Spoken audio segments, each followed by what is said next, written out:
நாங்க இப்ப இமானுவேல கூட்டிட்டு கெலைக்கு போறோம். கெலை வந்து பாது கெலையில இருக்கிற ஒரு அழகான பீச்சு. இது 2ண்ட் டைம் அவன வந்து கெலை பீச்சுக்கு கொண்டு போறோம். இந்த தடவ வந்து எங்க அம்மா, அப்பா கூட வந்திருக்காங்க. இமானுவேலுக்கு வந்து ஒரு டிஃப்ரெண்ட் எக்ஸ்பீரியன்ஸா இருக்குது அவங்களோட கார்ல வர்றது.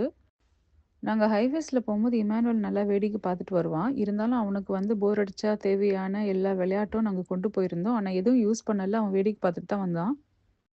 மணல்ல விளையாடணும்னா இமானுவேலுக்கு ரொம்ப பிடிக்கும். அதனால தான் நாங்க அதிகமா பீச்சுக்கு தான் அவன வெக்கேஷனுக்கு நாங்க கொண்டு வருவோம்.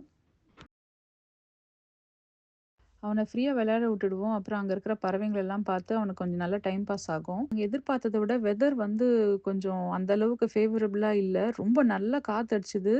அதோட கொஞ்சம் குளிராவும் இருந்தது. கொஞ்ச நேரம் மண்ணுல விளையாடிட்டதுக்கு அப்புறம் தண்ணீல போய் விளையாடணும்னு அவன் கேட்டான். ஆக்சுவலா அவனுக்கு பீச் தண்ணீல விளையாடணும்னா ரொம்ப பிடிக்கும். அவன் வந்து நாங்க அந்த ஜாக்கெட்லாம் கட்டி விட்டுட்டு ஃப்ரீயா விளையாட விடுவோம். ஆனா இந்த தடவ வந்து அவன் தனியா போறதுக்கு ஹெசிடேட் பண்ணான். தண்ணீல இருக்கணும்னு ஆசையா இருக்கு. ஆனா அவனுக்கு அந்த கால் வைக்க பிடிக்கல. நான் நினைக்கிறேன் அந்த கால் வச்சோனே மணல் அரிக்குதுல்ல, அதனால அவனுக்கு அது கொஞ்சம் ஹெசிடேட்டா இருந்துச்சு போல இருக்குது. அதனால ரொம்ப நேரம் அவங்க அப்பாவ தொங்கிட்டே அவன் தண்ணீல இருந்தான். ஃபர்ஸ்ட் டே இப்படி போச்சு. தண்ணீலயே கால் வைக்கல. நாளைக்கு எப்படி போகுதுன்னு பார்ப்போம்.